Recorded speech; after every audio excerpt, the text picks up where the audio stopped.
Esto no es una sorpresa para nadie. Es realmente triste que hayamos llegado a este punto, pero tengo que hacer algo por mi propia salud mental, por la de mi esposa y también por la de Archie, porque podía ver hacia dónde se dirigía todo esto. Esas fueron las palabras del príncipe Harry, cargadas de dolor y advertencia. Pero ni siquiera él pudo prever la tormenta que se desataría años después.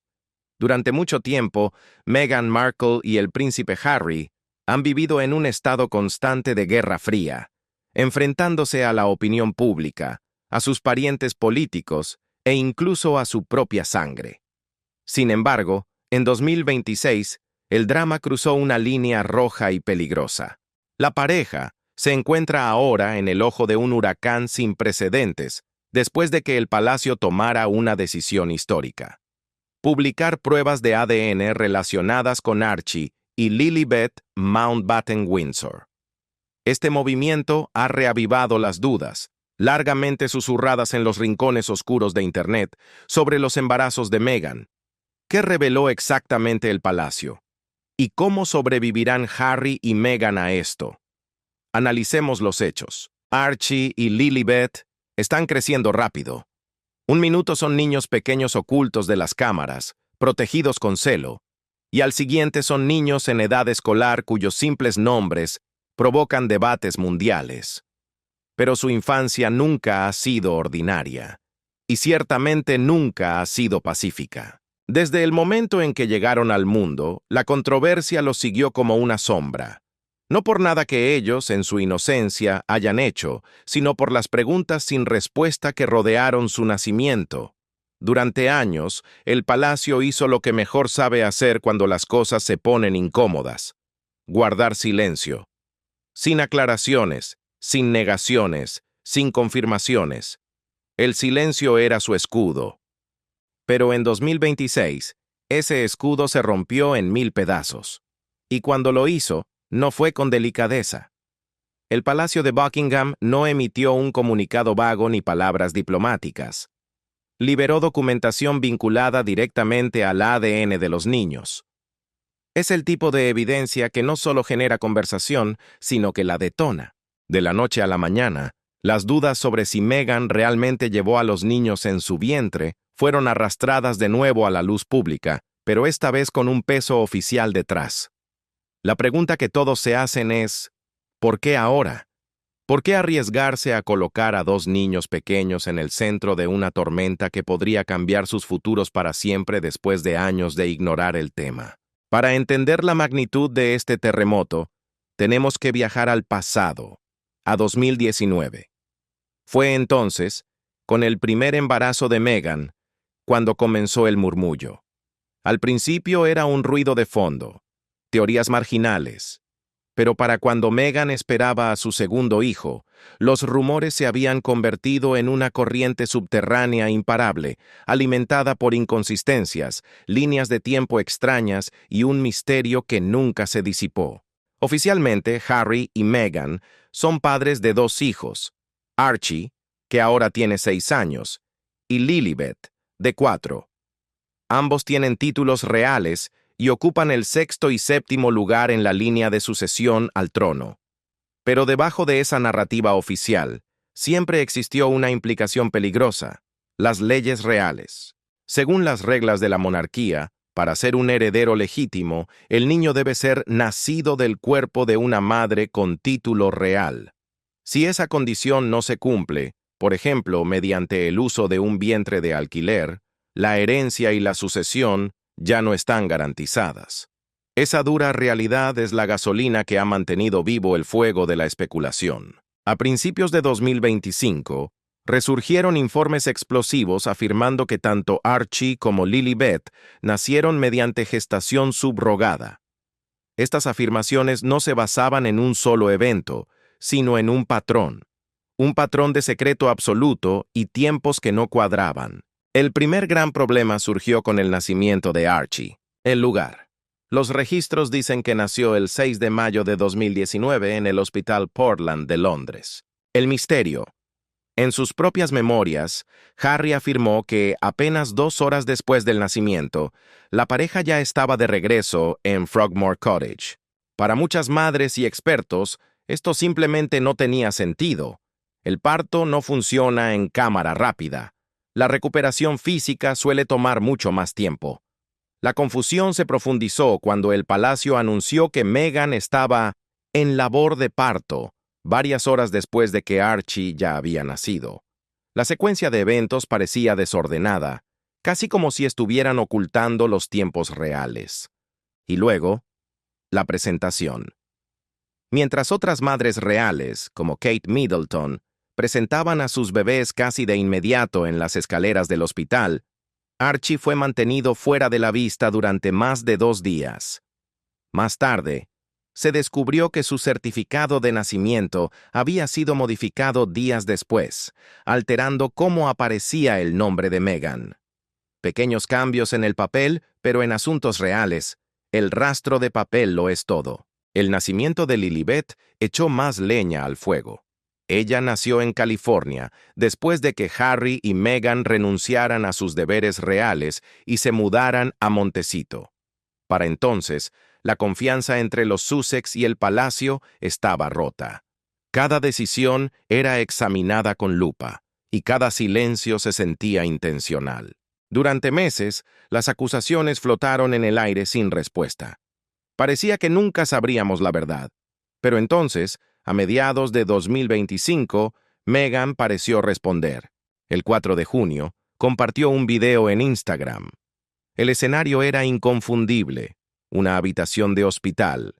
Parecía ser el comienzo de su propia versión de la verdad, un intento desesperado por controlar la narrativa antes de que el palacio diera el golpe final que llegaría en 2026. La guerra por la verdad ha comenzado. Y en el medio de todo, 2 niños observan cómo el mundo debate su propia existencia. El ambiente en aquel video era de pura alegría, casi desafiante. Meghan y Harry bailaban juntos, perdidos en su propio mundo, y Meghan lucía un vientre de embarazo visiblemente prominente. El mensaje detrás de esas imágenes era sutil, pero inequívoco para cualquiera que estuviera prestando atención. Se suponía que esa era la prueba definitiva. Era una forma silenciosa y elegante de gritarle al mundo que los rumores de subrogación eran infundados, que todo era real. Pero el destino, cruel como suele ser con los Sussex, tenía otros planes. En lugar de apagar el incendio de la especulación, ese único video le echó gasolina. Los críticos no vieron una escena tierna. Vieron una escena del crimen que debía ser analizada. Cuestionaron la apariencia del vientre, su posición, su forma extraña e incluso la facilidad con la que Meghan se movía al bailar, algo que muchas madres consideraron poco natural para esa etapa del embarazo. En lugar de calmar la tormenta, el video se convirtió en la prueba A de la Fiscalía de Internet. Cada cuadro fue congelado, cada movimiento diseccionado. Y así, a pesar de que han pasado años y de los intentos desesperados por aclarar la verdad, las preguntas nunca murieron. Simplemente esperaron en las sombras. Lo que nos trae de vuelta al presente, a este explosivo 2026. Hay que entender algo fundamental. El Palacio de Buckingham no juega con el ADN. Las instituciones construidas sobre siglos de tradición y contención británica no actúan sin una razón de peso mayor.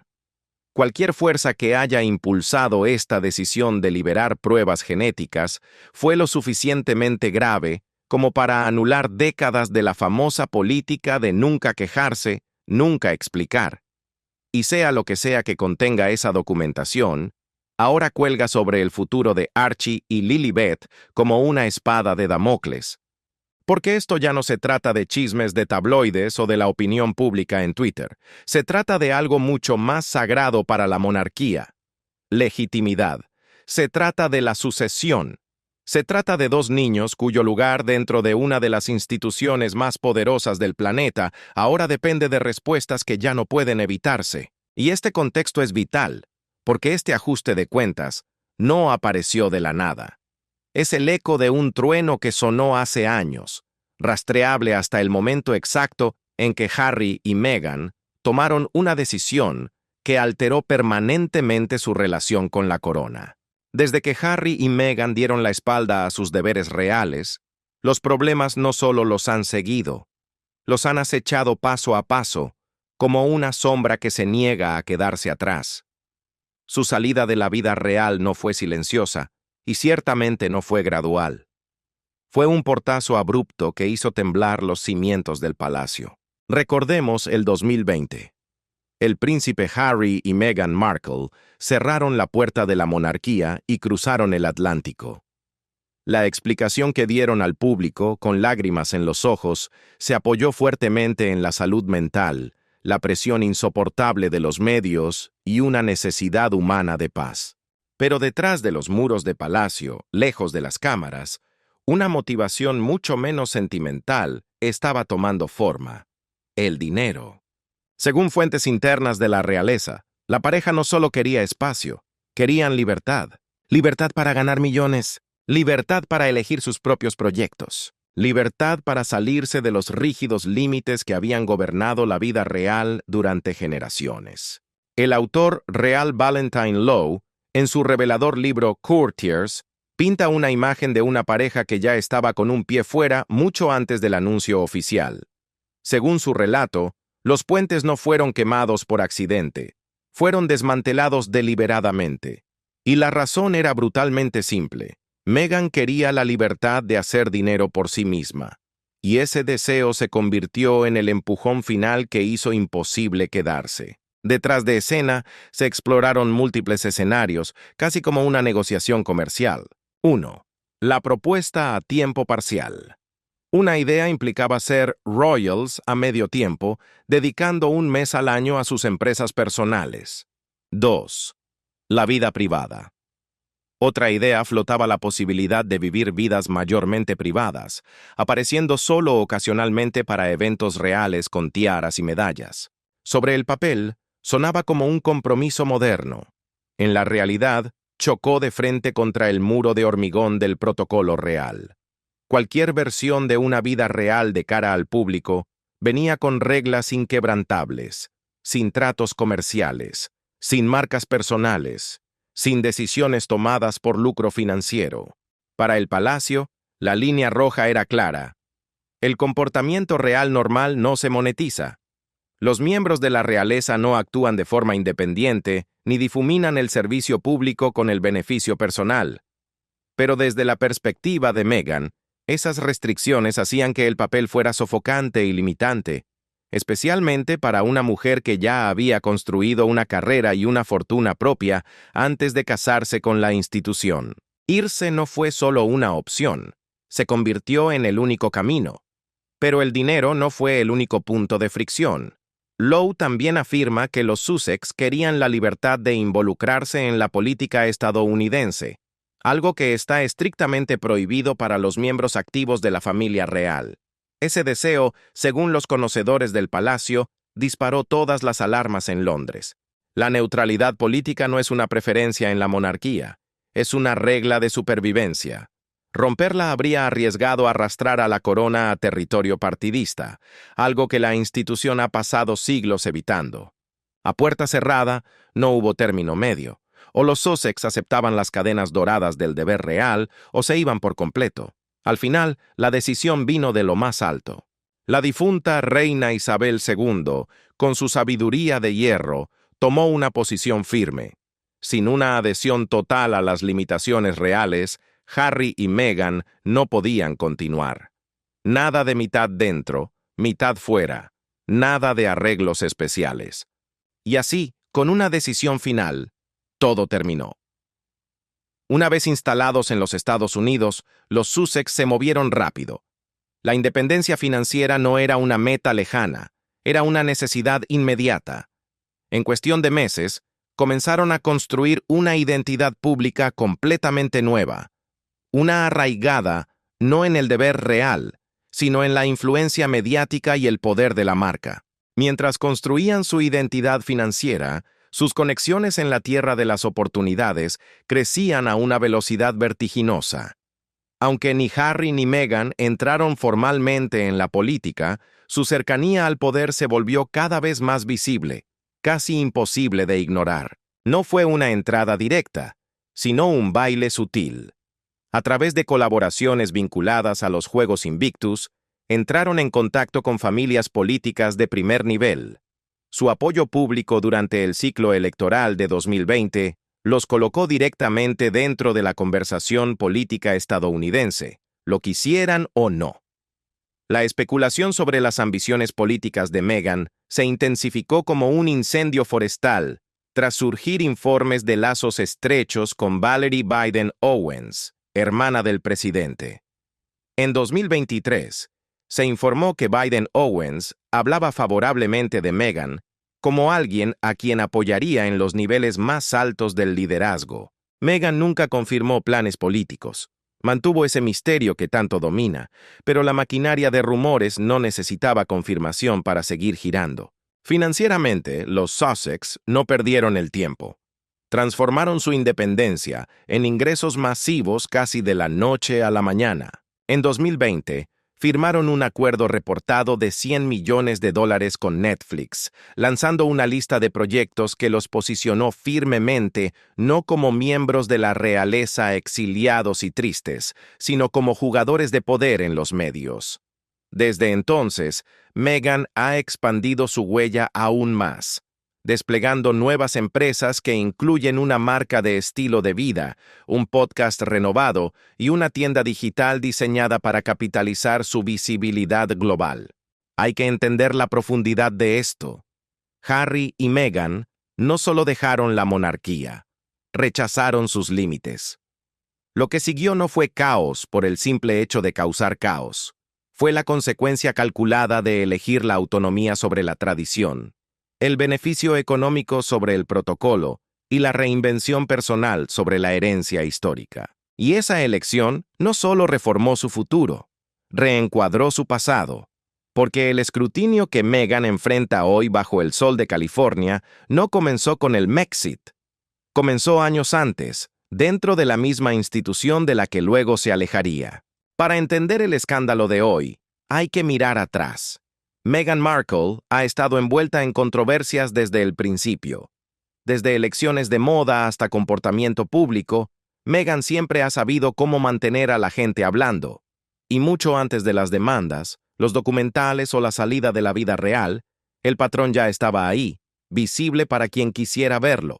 Esto no comenzó después de que ella dejara la monarquía. Comenzó mientras ella todavía estaba dentro, intentando o quizás negándose a encajar. La primera ruptura real llegó en 2017, antes incluso de que su compromiso con el príncipe Harry fuera oficial. Meghan dio una entrevista a Vanity Fair e hizo algo que las novias reales casi nunca hacen. Habló abiertamente sobre su relación. Confirmó que estaban enamorados, sin desvíos tímidos, sin frases de asunto privado, solo un reconocimiento público claro y directo. Para cualquiera familiarizado con la cultura real, aquello fue impactante. Los miembros de la realeza no comentan sobre romances antes de los anuncios formales. Dejan que el palacio hable por ellos. Meghan no lo hizo, y en ese único momento señaló algo crucial. Ella no estaba interesada en desaparecer en el silencio. Su relación con la prensa sería directa, personal y a menudo en desacuerdo con los mensajes estrictamente controlados de la corona. Luego vinieron los pequeños momentos que, en el rígido mundo de los Windsor, no se sentían pequeños en absoluto. En 2018, durante una salida real, Meghan fue vista subiendo a un vehículo antes que la reina Isabel II. El protocolo es sagrado en este punto. Nadie se mueve antes que el monarca, jamás. Ya fuera por nervios, confusión o un error genuino de novata, la reacción fue inmediata y feroz. Los titulares explotaron. Los observadores reales diseccionaron las imágenes cuadro por cuadro. Algunos lo llamaron una falta de decoro flagrante, una falta de respeto. Otros lo descartaron como un error inocente, pero la narrativa se quedó pegada a ella. Meghan no parecía encajar fácilmente en la coreografía de la vida real, y las apariencias públicas solo profundizaron esa percepción. Se espera que las parejas reales británicas mantengan una distancia compuesta y fría durante los compromisos oficiales, sin afecto manifiesto, sin tomarse de la mano, sin toques prolongados. Pero Meghan y Harry no siguieron ese guión. Se tomaban de la mano, se inclinaban el uno hacia el otro, intercambiaban miradas que se sentían íntimas y desprotegidas. Para muchos observadores jóvenes parecía natural, humano, amoroso. Pero para los críticos y tradicionalistas parecía otro rechazo más a conformarse, especialmente cuando se comparaba con la postura reservada y perfecta del príncipe William y Kate Middleton. Gradualmente, la conversación cambió de tono. Ya no se trataba solo de protocolo o de quién sube primero al coche. Se convirtió en algo más personal. Se trataba del carácter. Fue entonces cuando los antiguos colegas comenzaron a hablar. Detrás de escena, comenzó a surgir una imagen mucho más dura. Un ex miembro del personal de medios describió trabajar con Meghan como algo emocionalmente doloroso, alegando que la atmósfera podía volverse gélida sin previo aviso si algo salía mal. La calidez que mostraban ante las cámaras contrastaba bruscamente con las historias de frialdad que se filtraban desde los pasillos del palacio. Y esas historias serían solo el comienzo de una guerra que, en 2026, ha alcanzado su punto de ebullición. El relato que surgió de aquellos pasillos no fue halagador. Describía a una Meghan Markle intensamente consciente de las dinámicas de poder, alguien que siempre sabía quién estaba en gracia y quién podía ser apartado silenciosamente sin consecuencias. Las historias seguían un patrón inquietante y repetitivo. Al inicio de una relación laboral, Meghan podía ser la persona más cálida y entusiasta del mundo. Pero esa calidez, según alegan, se evaporaba como la niebla cuando no se cumplían sus expectativas, especialmente en proyectos que involucraban a Harry. Un ejemplo que se cita con frecuencia es el desastroso lanzamiento de su podcast, Archetypes.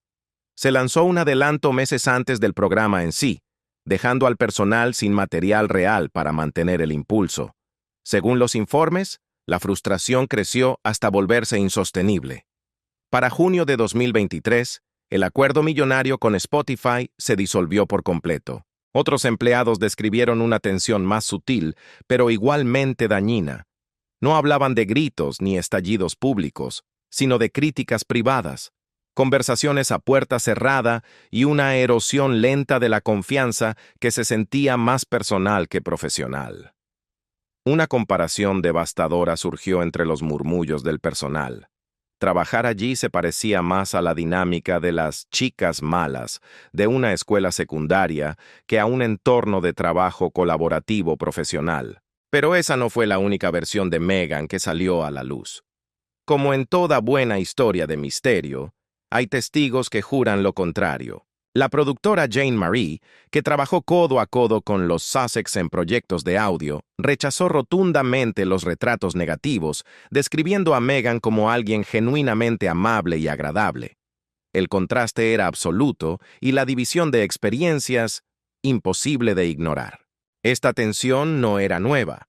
Meghan había enfrentado acusaciones de intimidar al personal del palacio durante años, incluyendo informes explosivos que la tildaban de dictadora en tacones, capaz de reducir a hombres adultos a las lágrimas.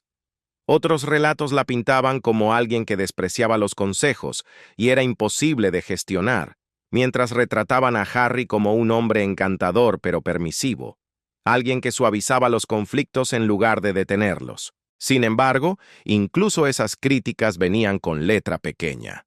Algunos exayudantes reconocieron que todo cambió después del Mexit.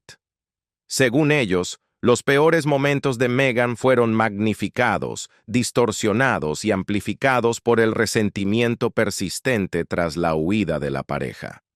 Notaron, con cierta ironía histórica, que miembros difíciles de la realeza han existido durante siglos. Meghan simplemente se convirtió en el blanco más fácil. En octubre de 2022, Meghan abordó esta narrativa directamente en su podcast. Habló sobre la etiqueta de difícil y la vinculó valientemente al estereotipo de la mujer negra enojada. Enmarcó el establecimiento de límites como claridad, no crueldad, insistiendo en que ser directo no convierte a alguien en exigente. Harry hizo eco de esa defensa en sus memorias, Spare, describiendo a Meghan como una jefa ejemplar que enviaba comida y flores al personal enfermo. ¿Dónde está la verdad? Probablemente en algún punto intermedio, en esa zona gris donde residen los humanos. Pero las consecuencias de esta división ya no se limitan a Meghan. Han aterrizado sobre Harry y, en última instancia, sobre dos niños que nunca pidieron ser parte de nada de esto. Incluso con Harry y Meghan despojados de su estatus de Su Alteza Real, HRH, la historia no termina ahí. De hecho, para los niños, puede que apenas esté comenzando un capítulo mucho más complicado. Cuando la reina Isabel II murió, las reglas del juego cambiaron de la noche a la mañana. Con un nuevo monarca llega una reorganización silenciosa del rango, y de repente, los hijos de Harry y Meghan subieron en la escalera sin mover un solo dedo. Ya no eran bisnietos de la soberana, se convirtieron en nietos del rey. Y bajo la convención real de larga data, ese cambio importa. Por tradición, los nietos del monarca reinante tienen derecho a ser titulados como príncipe y princesa. No por popularidad, no por aprobación pública, sino por ley. Lo que significa que, técnicamente, deberían ser el príncipe Archie y la princesa Lilibet, a menos que el rey Carlos III decida activamente lo contrario. Meghan ha sugerido durante mucho tiempo que los títulos de sus hijos nunca estuvieron garantizados, incluso antes de que dieran un paso atrás. Durante su explosiva entrevista con Oprah Winfrey, reveló que habían tenido lugar conversaciones a puerta cerrada sobre alterar las reglas por completo, específicamente para evitar que Archie se convirtiera en príncipe. Según Meghan, estas discusiones ocurrieron mientras ella todavía estaba embarazada de su primer hijo. Enmarcó el problema como algo profundamente personal e inquietante, afirmando que se plantearon preocupaciones sobre cuán oscura podría ser la piel de su bebé y qué significaría eso para la imagen de la institución. En esa entrevista, Meghan explicó que incluso la convención que rige los títulos fue tratada repentinamente como flexible cuando se trataba de su hijo. Desde su perspectiva, las reglas no solo se estaban doblando, se estaban reescribiendo para excluirlos. El marco legal en sí se remonta a más de un siglo. En 1917, el rey Jorge V emitió protocolos, conocidos como patentes reales, estableciendo que los hijos y nietos del monarca reinante tienen derecho a títulos reales, mientras que los bisnietos no. Es por eso que, al nacer, Archie y Lilibet fueron presentados sin designaciones de príncipe o princesa. En ese momento, se siguió el libro de reglas al pie de la letra. Pero en el momento en que Carlos ascendió al trono, esa justificación técnica desapareció. Ahora son nietos directos del rey. Y sin embargo, la duda persiste y el conflicto se agrava. Ahora, Archie y Lilibet se sientan como nietos del monarca, y bajo el marco existente, los títulos son suyos por defecto.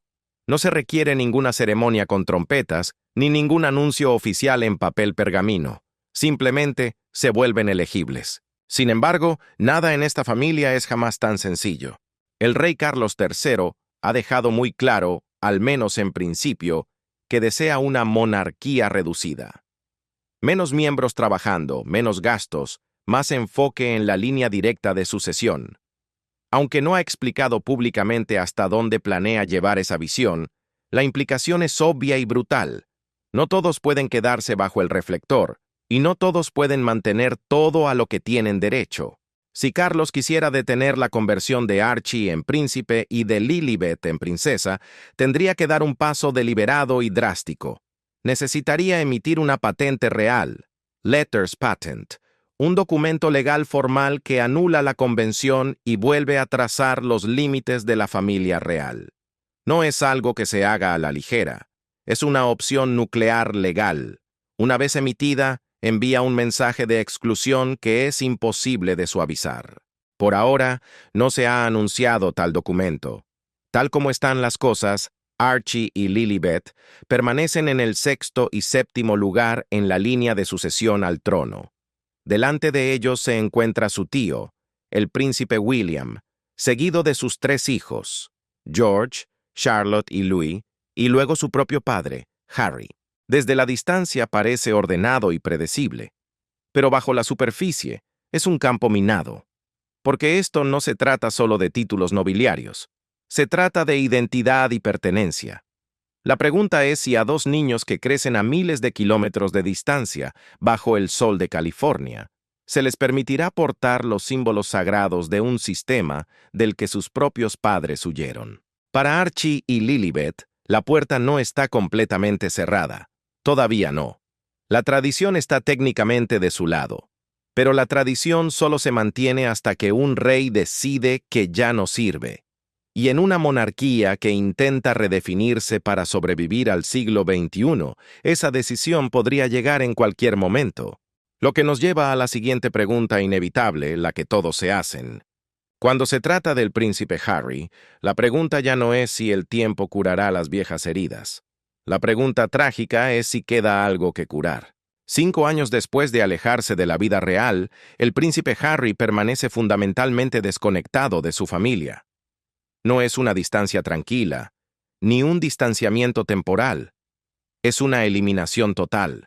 A pesar de la preocupación pública en torno a la salud de su padre, los expertos dicen que la brecha emocional entre Harry y la casa de Windsor solo se ha ensanchado, endurecida por la desconfianza, el resentimiento y una historia que se repite una y otra vez en público. Desde la salida de la pareja en 2020, la relación de Harry con el rey Carlos III se ha reducido, en el mejor de los casos, a un contacto funcional. Incluso su breve reunión en Londres el pasado septiembre, tras el diagnóstico de cáncer de Carlos, no logró señalar ningún deshielo real. Los observadores reales describieron ese encuentro como un acto impulsado por la obligación, no por el afecto. Un momento arraigado en el deber constitucional y la decencia paterna básica, no un intento genuino de reconstruir lo que se perdió. Según los expertos de Palacio, esa distinción importa mucho. Desde su perspectiva, Harry no solo dejó a la familia, la expuso. Las entrevistas, los documentales de Netflix y finalmente sus memorias de 2023, Spare, en la sombra, arrastraron momentos profundamente personales a la arena pública, convirtiendo agravios privados en registros permanentes. La confianza, una vez rota a ese nivel, no se repara fácilmente. Y en las casas reales, la confianza no es una moneda emocional, es estructural. Sin ella, no hay acceso. Esa fractura se extiende más allá del rey. Según se informa, Harry ya no tiene contacto con el príncipe William ni con Kate Middleton, cortándose efectivamente del núcleo de la futura monarquía. Las sugerencias de que la comunicación está en curso han sido descartadas rotundamente por fuentes con sede en Londres como risibles. Otra Navidad se pasó por separado. El silencio se ha convertido en la norma, no en la excepción. Desde el punto de vista de la monarquía, preservar la estabilidad y salvaguardar el futuro de la institución pesa más que cualquier reconciliación personal. La reparación emocional requiere discreción, moderación y tiempo. Harry eligió la exposición. Y una vez cruzada esa línea, el equilibrio cambió permanentemente. Solo después de comprender el alejamiento de Harry, la situación de Meghan se vuelve clara. Porque aunque las dinámicas difieren, el resultado parece inquietantemente similar. Del lado de Meghan, los expertos son aún más definitivos. Su relación con su padre, Thomas Markle, es ampliamente vista como irreparable. Años de disputas públicas, participación de los medios y intentos fallidos de comunicación no han dejado nada sólido a lo que regresar. Incluso la reciente amputación de su pierna izquierda, un momento de crisis de salud que podría suavizar la mayoría de las divisiones familiares, no ha cambiado la evaluación. El comentarista real Richard Fitzwilliams ha descrito la situación como más allá de la recuperación, señalando un largo patrón de agitación que nunca encontró resolución. Desde esa perspectiva, la renuencia reportada de Meghan a volver a comprometerse, incluida una carta no confirmada que se cree que fue enviada en privado, no indica indecisión, sino finalidad. El colapso se remonta a los meses previos a la boda de Meghan, cuando aquellas famosas fotos preparadas por los paparazzi desencadenaron un derrumbe en la confianza entre padre e hija. Lo que vino después de aquel primer escándalo no fue una única discusión dramática como en las películas. Fue algo mucho más triste, una desconexión lenta y agonizante. Los intentos de reconexión, según se informa, fracasaron uno tras otro. Los mensajes se quedaron sin respuesta en el vacío digital. El silencio reemplazó a la conversación, y con el tiempo, la distancia dejó de ser una circunstancia para convertirse en una protección. Los acontecimientos recientes, lejos de arreglar las cosas, solo han enredado más la madeja. A pesar de que Thomas Markle expresó públicamente su temor a morir separado de su hija, los informes sugieren que los esfuerzos de comunicación durante su crisis de salud fueron tensos y, en última instancia, fallidos. Se dice que Meghan intentó desesperadamente comunicarse con él. Hubo llamadas, correos electrónicos e incluso intentos de contactar a múltiples hospitales en un esfuerzo frenético por localizarlo. Pero nada de eso condujo a un contacto real. Agravando la tensión, hay una realidad dolorosa. Thomas nunca ha conocido a los hijos de Meghan. No se han compartido fotos familiares. No hubo introducciones por Zoom. Son abuelo y nietos solo en biología, no en vida. El golpe de gracia llegó con la gestión de la noticia. Los informes de que Thomas reveló su condición médica primero a la prensa antes que en privado a su hija, reforzaron exactamente el comportamiento que Meghan ha encontrado imposible de perdonar durante años. Para ella, fue la confirmación de que nada había cambiado. La experta real Hilary Fordwich ha enmarcado la situación como emocionalmente inamovible. Desde su punto de vista, una paz genuina es improbable en cualquiera de los lados, no por falta de oportunidad, sino porque el daño es demasiado profundo. Las relaciones familiares, sugiere, siguen siendo frágiles en el mejor de los casos. Este sentimiento es compartido por la comentarista Kinsey Schofield, quien ha cuestionado abiertamente si Meghan tiene algún interés real en reparar su relación con su padre en esta etapa de su vida. Dudas similares se han planteado sobre la voluntad del propio Harry de reconciliarse con su sangre.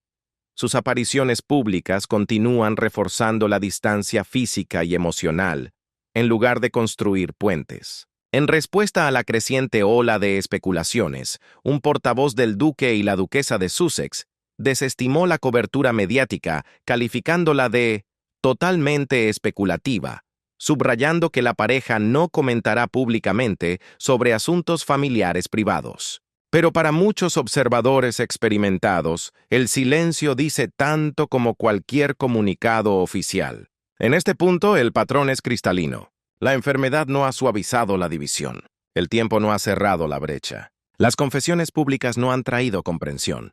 Lo que queda son relaciones reformadas por la exposición, el resentimiento y decisiones que ya no pueden deshacerse. Para Harry y Meghan, la reconciliación no es algo que se esté retrasando para un mejor momento. Según los que observan más de cerca, la reconciliación puede que ya haya quedado atrás, perdida en el espejo retrovisor de sus vidas. ¿Crees que la realeza encontrará alguna vez la manera de superar la traición y dar la bienvenida a Meghan y Harry de nuevo al redil? ¿O es este el final definitivo de su historia con la corona? Déjanos saber tu opinión en los comentarios de abajo. El debate está abierto. No olvides darle me gusta, compartir este reportaje y suscribirte para no perderte ninguna actualización de este drama real en constante evolución. Haz clic en el siguiente video que aparece en tu pantalla para más exclusivas. Hasta la próxima. Hasta la próxima. Hasta la próxima. Hasta la próxima. Hasta la próxima.